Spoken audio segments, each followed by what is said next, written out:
বিয়ে করতে দেখলে কি হয়, খুবই গুরুত্বপূর্ণ একটি বিষয়। অনেক সময় আমরা যখন ঘুমিয়ে যাই তখন স্বপ্নে দেখি নামাজ পড়তেছি, অথবা স্বপ্নে দেখি আমি বিয়ে করতেছি। এর ব্যাখ্যা কি হতে পারে? What is explanation this type of dreams?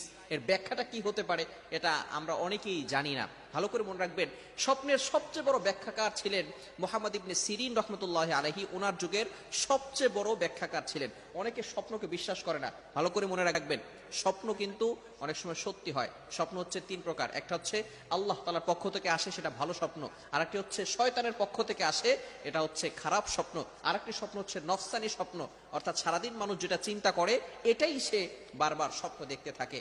এখন ভালো স্বপ্নটা এটা আল্লাহ তাআলার পক্ষ থেকে আসে। তবে রাত 12টার পর থেকে নিয়ে ফজরের নামাজের আগ পর্যন্ত যে স্বপ্নগুলো দেখা হয়, এই স্বপ্নগুলো সত্য হয়ে থাকে। ভালো করে মনে রাখবেন। আর স্বপ্ন হচ্ছে নবুয়তের 46 ভাগের 1 ভাগ।